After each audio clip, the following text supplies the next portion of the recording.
नमस्कार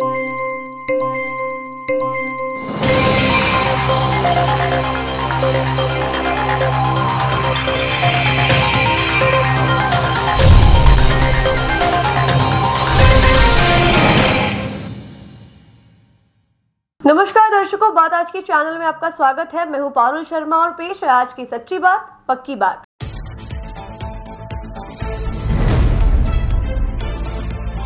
प्रधानमंत्री नरेंद्र मोदी ने जयपुर में आमजन को किया संबोधित। राज्य सरकार के 1 वर्ष पूर्ण होने पर दी करोड़ों की सौगात।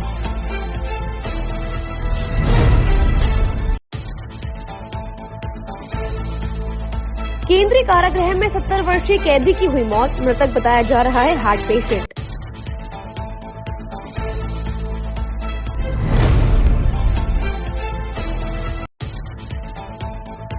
प्रधानमंत्री के जयपुर में हुए कार्यक्रम के लिए अजमेर से भाजपा कार्यकर्ता हुए रवाना। राज्य सरकार के 1 वर्ष पूर्ण होने पर किया गया रोड शो।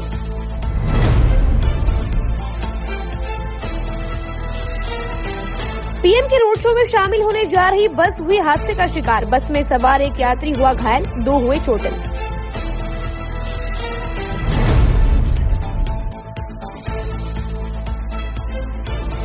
आगामी उर्स को देखते हुए नगर निगम के अतिक्रमण के खिलाफ कार्यवाही जारी। आज गंज से लेकर नला बाजार तक हटाया अतिक्रमण।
सर्किट मामू नहीं बनने का, रेडीनेट फाइबर लगाने का। इंटरनेट बोले तो रेडीनेट फाइबर नेट। डिटेल्स के लिए 7412001234 पे कॉल लगाने का। सही है भाई। इंटरनेट बोले तो रेडीनेट फाइबर। अब शुरू करते हैं बातों का बेहतरीन सफर। प्रधानमंत्री नरेंद्र मोदी ने आज जयपुर में आमजन को संबोधित किया और राज्य सरकार के 1 वर्ष पूर्ण होने के उपलक्ष्य में करोड़ों की सौगात दी। इस अवसर पर अजमेर के जवाहर रंगमंच में कार्यक्रम का लाइव प्रसारण हुआ। प्रधानमंत्री मोदी ने अपने संबोधन में राजस्थान सरकार की उपलब्धियों का जिक्र किया और राज्य के विकास के लिए अपनी प्रतिबद्धता व्यक्त की। उन्होंने कहा कि उनकी सरकार ने राजस्थान के विकास को नई दिशा दी है। इस अवसर पर प्रधानमंत्री मोदी ने 24 परियोजनाओं का उद्घाटन और शिलान्यास भी किया। इस परियोजनाओं में से कई राजस्थान के विकास के लिए बहुत ही महत्वपूर्ण है। कार्यक्रम में मुख्यमंत्री भजनलाल और अन्य वरिष्ठ नेताओं ने भी भाग लिया। अजमेर में कार्यक्रम का लाइव प्रसारण हुआ, जिसमें लोगों ने प्रधानमंत्री मोदी के संबोधन को सुना। माननीय प्रधानमंत्री महोदय द्वारा राजस्थान के विभिन्न जिलों में जल परियोजनाओं का उद्घाटन किया गया था। उसके अलावा कई कार्यक्रम ऐसे थे जिसमें लोकार्पण और शिलान्यास थे, जिसमें भवन निर्माण के भी थे, नगर निगम के भी थे, बिजली विभाग के भी थे, सार्वजनिक निर्माण विभाग के थे। इसके अतिरिक्त कुछ कार्यक्रम ऐसे जो महिला एवं बाल विकास से संबंधित है, उन महिलाओं के खाते में राशि इसमें हस्तांतरित की। सबसे महत्वपूर्ण आज जो कार्य हुआ है वो राजस्थान और मध्य प्रदेश के बीच सरकार के बीच में जो फरवरी में आयोजन MOU हुआ था, उस MOU का आज शुभारंभ कर दिया गया है। इससे राजस्थान और मध्य प्रदेश के कई जिलों को पानी का लाभ मिलेगा। उसके अलावा प्रधानमंत्री सौर ऊर्जा योजना के बारे में लोगों को जागृत किया गया था, जिसमें प्रधानमंत्री सूर्य उज्ज्वला योजना के रूप में प्रत्येक परिवार अपने घर पर यदि सोलर सिस्टम लगाता है तो सोलर के लिए भारत सरकार द्वारा सब्सिडी प्रदान कर दी जाती है। यदि उस परिवार में जो सोलर उपलब्ध कराए गए हैं उसकी यदि बिजली उत्पादन उसकी खपत से ज़्यादा है तो राज्य सरकार द्वारा खरीद की जाएगी, जिसका भी भुगतान उस परिवार को मिलेगा। आज माननीय प्रधानमंत्री महोदय का जो जयपुर में कार्यक्रम था उसी का ही लाइव प्रसारण यहाँ किया गया। यहाँ जिला स्तरीय कार्यक्रम में काफ़ी लाभार्थी और आमजन उपस्थित हैं। सभी ने लाइव प्रसारण देखा और उसमें जो भी शिलान्यास लोकार्पण किए गए उनको भी देखा और माननीय प्रधानमंत्री महोदय का जो वक्तव्य था उसको भी सुना। साथ ही अजमेर ज़िले से लगभग 10,000 आमजन लाभार्थी जयपुर के कार्यक्रम में भी पधारे हैं। अन्य ज़िलों से जो लोग आए उनकी भी व्यवस्थाएँ यहाँ की गई। उस सब में जो हमारी टीम ने भी कार्य किए हैं उसको भी मैं बहुत बहुत सभी को धन्यवाद देता हूँ और मीडिया के साथियों का भी धन्यवाद देता हूँ कि जो भी कार्यक्रम हमारे 12 से लेकर 12, 13, 14, 15, 17 तक चले, आप सभी ने उनको दिखाया। जो भी हमारे जिला स्तरीय कार्यक्रम रहे उसमें जिन भी आमजन ने, प्रतिभागियों ने, लाभार्थियों ने, जनप्रतिनिधियों ने, मीडिया के बंधुओं ने जिन्होंने भी हमारा साथ दिया, सभी को धन्यवाद। अजमेर के केंद्रीय कारागृह में एक कैदी की मौत हो गई। मृतक कैदी का नाम गोपी खटीक बताया जा रहा है, जो 70 वर्षीय था और हार्ट का मरीज था। गोपी एनडीपीएस के मामले में बंद। पोस्टमार्टम के बाद ही मौत के कारणों का खुलासा हो पाएगा। आज सुबह करीब कोई एक बंदी बीमार सा बताया गया तो उसको तुरंत हॉस्पिटल ले जाया गया, जहाँ पर कि 7:47 पर उसको डेड डिक्लेयर किया। बंदी एनडीपीएस का था, नाम उसका गोपी सन ऑफ लादू, केकड़ी का रहने वाला है। ये लगभग अपने पास 28/5/2024 से अपने पास है, अंडर ट्रायल का बंदी था। अच्छा, अंडर ट्रायल।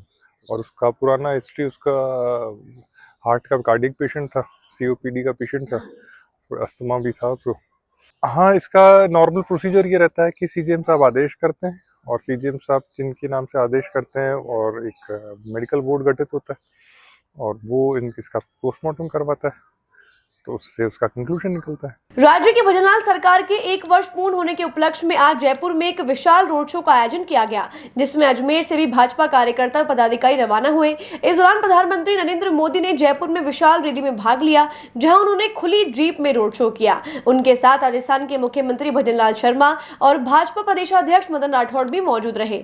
इस दौरान हजारों कार्यकर्ताओं ने फूल बरसाकर उनका स्वागत किया। राजस्थान सरकार के यशस्वी एक वर्ष जो पूर्ण हुआ है, इस अवसर पर आज जयपुर के अंदर एक बहुत ही विशाल रैली, जिसके अंदर हमारे देश के प्रधानमंत्री माननीय नरेंद्र मोदी जी का आगमन हो रहा है और हर घर खुशहाली योजना के तहत जो राजस्थान के अंदर पूरे 1 वर्ष में जिस प्रकार से जो घोषणा पत्र में पार्टी ने जो घोषणा पत्र में बात कही थी उसका 70% जो हमने घोषणा की थी उसका क्रियान्वयन इस 1 वर्ष के अंदर किया है। और इस 1 वर्ष के अंदर माननीय मुख्यमंत्री भजनलाल जी शर्मा का जो एक संकल्प रहा कि गरीब कल्याण से लेकर के किसान, युवा, महिला और इन सब वर्गों को जो है किसी प्रकार से उनको संबल प्रदान करे, उनके जीवन स्तर को उच्च आगे बढ़ाने के अंदर वो जिस प्रकार की योजना इन धरातल पर लेकर का है, इन सब इस सफलता में 1 वर्ष को यशस्वी 1 वर्ष के कार्यकाल को और जो है पूर्ण होने जा रहा है। और इसी कारण से आज पूरे कार्यकर्ता में उत्साह है और पूरे अजमेर शहर से जिस प्रकार से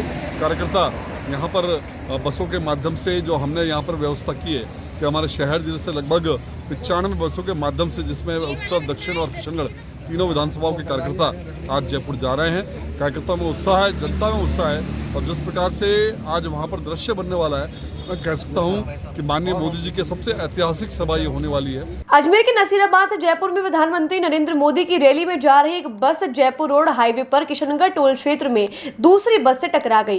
इस हादसे में एक व्यक्ति घायल हो गए, जबकि 2 लोग चोटिल हो गए हैं। घटना की सूचना मिलते ही किशनगढ़ थाना पुलिस मौके पर पहुंची और घायलों को राजकीय यज्ञनारायण अस्पताल ले जाया गया व एक घायल को अजमेर के लिए रेफर किया गया है, जहाँ उसका जवाहरलाल नेहरू में उपचार जारी है। सर, कहाँ ये एक्सीडेंट हुआ और कहाँ? ये प्रधानमंत्री जी का जो आज कार्यक्रम है जयपुर दादिया में, उसमें जो जिला प्रशासन के द्वारा बसों से लाभार्थियों को भेजा जा रहा था, उसमें ये एक बस पंचायत समिति श्रीनगर की है, जिसमें ये ग्राम सेवक जी थे गोविंद नारायण जी, ये जयपुर ज़िले के हैं, नसीराबाद में रहते हैं इनका परिवार। तो इनकी बस का जो ड्राइवर था उसने जो किशनगढ़ टोल है उस पर ब्रेक लगाने में थोड़ी देरी कर दी और आगे जो बस खड़ी थी उससे टकरा गया, जिससे इनके लगी है और इनके साथ जो पीओ और थे प्रिंसिपल रैंक के अधिकारी, उनके भी थोड़ी बहुत लगी है, पर वो कम उनके लगी है। इनके थोड़ा ज़्यादा लगा था, ब्लीडिंग हुई थी, तो एक बार इनको किशनगढ़ हॉस्पिटल में दिखाया गया था, वहाँ से इनको यहाँ रेफर किया गया। नसराबाद से जयपुर जा रहे थे साहब, मोदी जी की रैली के अंदर जी। बस हमारी बस थी और आगे भी एक बस थी, और किशनगढ़ टोल के ऊपर पीछे से हमारे ड्राइवर ने चला रहे थे जो लापरवाही से, पीछे से ठुक गई गाड़ी जी। उसमें गाड़ी वहाँ पे टोल पे ही है। हमारे ग्राम सेवक जी है राजूसी, ग्राम पंचायत राजूसी के ग्राम सेवक जी, उनके आई है चोट। क्या नाम है इनका? उनका गोविंद जी नाम है। अच्छा, लगभग कितने लोगों को चोट आई है? कितने? 4 बंदों को चोट आई उसमें से एक है लादू सिंह जी, उनके दांत वात पे लगी है और नाक पे लगी है, और एक है राकेश जिंदल जी जो प्रिंसिपल है, उनके सिर में लगी है, और एक है ओम जी, उनके पैर में लगी है। लगभग कितने यात्री थे उसके अंदर?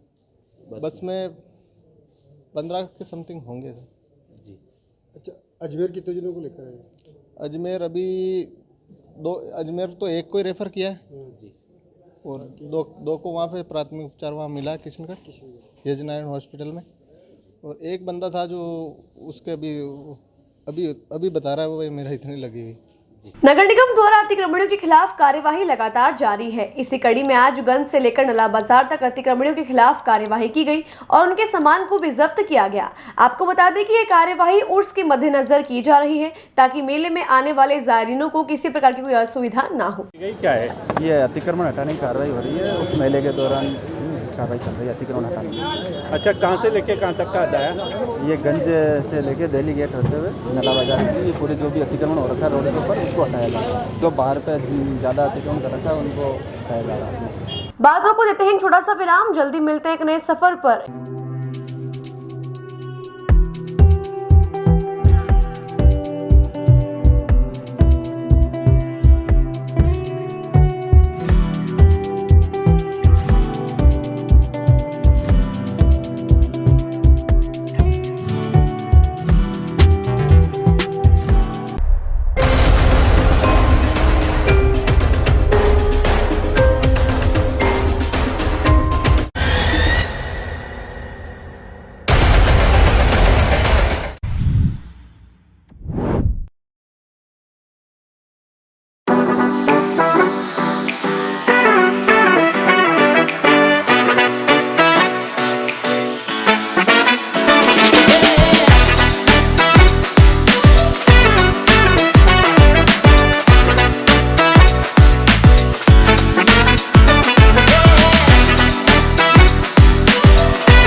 सर्किट मामू नहीं बनने का, रेडीनेट फाइबर लगाने का, इंटरनेट बोले तो रेडीनेट फाइबर नेट। डिटेल्स के लिए 7412001234 पे कॉल लगाने का। सही है भाई। इंटरनेट बोले तो रेडीनेट फाइबर। एक बार फिर आपका स्वागत है। आइए चलते एक नए सफर पर। आगामी दिनों में ख्वाजा साहब का उर्स शुरू होने वाला है, लेकिन आमजन ने प्रशासन पर आरोप लगाया है कि उनकी ओर से कोई व्यवस्था नहीं की गई है। नाले ओवरफ्लो हो रहे हैं, जिनका पानी सड़कों पर आ रहा है और बिजली के तार लटक रहे हैं, जिससे आमजन और जायरीनों काफी परेशानी का सामना करना पड़ रहा है। आमजन ने प्रशासन से अपील की है कि वे इस ओर ध्यान दें और आवश्यक व्यवस्था करे। प्रशासन नालों की सफाई कराए, बिजली के तारों को ठीक कराए और सड़कों को साफ करे। इसके अलावा प्रशासन जायरीनों के लिए आवश्यक सुविधाएं प्रदान करे, जैसे कि पीने के पानी की सुविधा, शौचालय और चिकित्सा सुविधाएं आदि। उर्स का महीना चल रहा है और उर्स 27-26 तारीख को यहाँ पे अजमेर शरीफ में ख्वाजा गरीब नवाज की दरगाह में उर्स की रस्म अदा होगी और उसमें झंडा चढ़ाया जाएगा ख्वाजा साहब के दरबार में। उसको लेकर मैं आपको ये बताना चाहता हूँ कि प्रशासनिक के तौर पर कुछ भी यहाँ पे व्यवस्था नहीं हो रही है। जैसे आप देखो तो ट्रैफिक की व्यवस्था, नाले ओवरफ्लो रखे, नालों से पानी बाहर आ रहा है।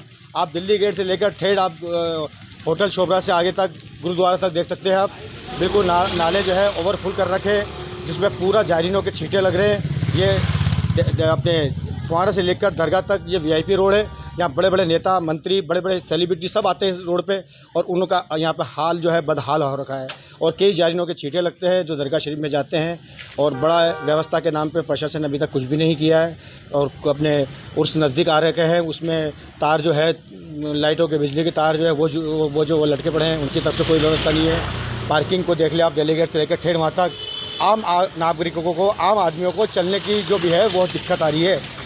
जब तक दिल्ली गेट के पास जो नगर निगम द्वारा जो नाले पे जो दुकानें बनी हुई है, उन दुकानों को मास्टर प्लान के तहत, स्मार्ट सिटी के तहत ये हटाई जाए, ताकि गाड़ियों को निकलने में आसानी हो जाए। राजस्थान पेंशनर समाज जिला शाखा अजमेर द्वारा जनकपुरी में पेंशनर दिवस का आयोजन किया गया। इस कार्यक्रम में प्रांतीय कार्यकारिणी के पदाधिकारियों और 15 जिलों के जिला अधिकारियों ने भाग लिया। कार्यक्रम में 80 वर्षीय पेंशनर्स को सम्मानित किया गया, साथ ही सर्वश्रेष्ठ कार्यकर्ताओं और पत्रकार बंधुओं को भी सम्मानित किया गया। इसके अलावा समाज में उल्लेखनीय कार्य करने वाले व्यक्तियों को भी सम्मानित किया गया। इस कार्यक्रम में कुल 80 व्यक्तियों को सम्मानित किया गया। इस कार्यक्रम में प्रदेश के कई जिलों से पेंशनर्स ने भाग लिया। यह आयोजन पेंशनर्स के सम्मान और उनके योगदान को पहचानने के लिए किया गया था। राजस्थान पेंशनर समाज जिला शाखा अजमेर के द्वारा जनकपुरी के अंदर पेंशनर दिवस मनाया जा रहा है। इसमें प्रांतीय कार्यकारिणी के पदाधिकारियों के अतिरिक्त 15 जिलों के जिला अधिकारियों के द्वारा अपनी सहभागिता निभाई गई है। अजमेर जिले की 7 उप इकाइयों एवं केकड़ी जिले के 6 उप इकाइयों के द्वारा इसमें सहभागिता निभाई गई है। इस कार्यक्रम के मुख्य अतिथि डॉक्टर देवराज, निदेशक पेंशन एवं कल्याण विभाग राजस्थान जयपुर, एवं इस कार्यक्रम की अध्यक्षता श्री शंकर सिंह मनोहर प्रांतीय अध्यक्ष ने की है। इस कार्यक्रम में 80 साल वालों को सम्मानित किया गया है, सर्वश्रेष्ठ कार्यकर्ताओं को सम्मानित किया गया है, पत्रकार बंधुओं को सम्मानित किया गया है, और इसके अतिरिक्त सामाजिक क्षेत्र में उल्लेखनीय कार्य करने वाले पदाधिकारियों को भी सम्मानित किया। बातों को देते हैं छोटा सा विराम, जल्दी मिलते हैं एक नए सफर पर।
सर्किट मामू नहीं बनने का, रेडीनेट फाइबर लगाने का, इंटरनेट बोले तो रेडीनेट फाइबर नेट। डिटेल्स के लिए 7412001234 पे कॉल लगाने का। सही है भाई। इंटरनेट बोले तो रेडीनेट फाइबर। एक बार फिर आपका स्वागत है। आइए चलते हैं एक नए सफर पर। सक्षम राजस्थान फाउंडेशन ने अजमेर के SMB सेकेंडरी स्कूल में 40 जरूरतमंद बच्चों को स्वेटर वितरित किए। इस अवसर पर फाउंडेशन के अध्यक्ष लोकेश मिश्रा ने कहा कि हमारा मुख्य उद्देश्य समाज के कमजोर वर्गों की मदद करना और उन्हें आत्मनिर्भर बनाना है। हम आगे भी ऐसे प्रयास जारी रखेंगे। स्कूल के प्रधानाचार्य रमा मिश्रा ने फाउंडेशन की प्रशंसा करते हुए कहा कि इस प्रकार की संस्थाएं समाज में एक महत्वपूर्ण भूमिका निभाती हैं। आज SMB स्कूल में सक्षम राजस्थान फाउंडेशन द्वारा जो सुकून भरी सर्दी एक कार्यक्रम चल रहा है, उसके तहत आज स्वेटर बांटे गए और हमारी टीम द्वारा स्ट्रीट में जो गरीब बच्चे हैं उनको भी स्वेटर, कंबल आदि उपलब्ध कराए जाते हैं। आज SMB माध्यमिक विद्यालय में सक्षम राजस्थान फाउंडेशन की तरफ से स्वेटर वितरित किए गए बच्चों को। जिस तरह तेज़ ठंड पड़ रही है और हमारे स्कूल में जो बच्चे आते हैं काफ़ी नीडी परिवार से आते हैं, तो उन लोगों के पास स्वेटर नहीं थे। इन लोगों ने आके देखा तो तुरंत आज इनको उपलब्ध कराए गए। पुष्कर के अखिल भारतीय उत्तराखंड आश्रम में 18 दिसंबर से 24 दिसंबर 2024 तक श्रीमद् भागवत कथा का आयोजन किया जा रहा है। कथा का समय प्रातः 11 बजे से दोपहर 2 बजे तक रहेगा। कथा व्यास सरस वक्त पूज्य कथा वाचिका डॉक्टर भारती व्यास उपस्थित धर्मावलंबियों को कथा का श्रवण करवाएंगी।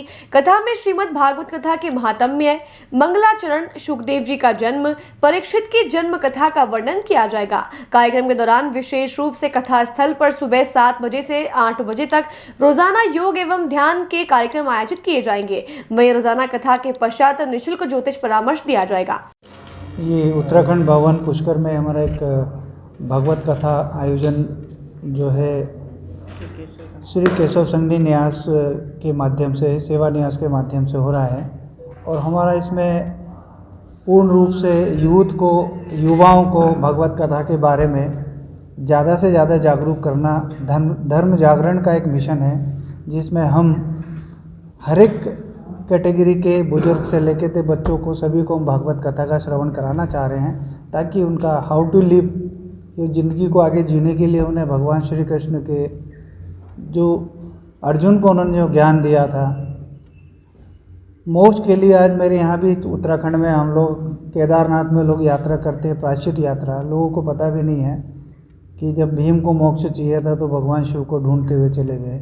वही युद्ध किस किस चरण में किस किस को क्या क्या भोगने को मिला था, वो भगवत गीता और गीता सार से मिलता है। वो हम उन बच्चों को दे के उनके अपनी आगे की ज़िंदगी को जीने में हम सरलता लाने की। उत्तराखंड के मुख्यमंत्री भी यहाँ, हाँ, हमने माननीय मुख्यमंत्री जी को निवेदन किया है और व्यक्तिगत रूप से मैंने खुद जाके उनको निमंत्रण दिया है, उन्होंने स्वीकार भी किया है।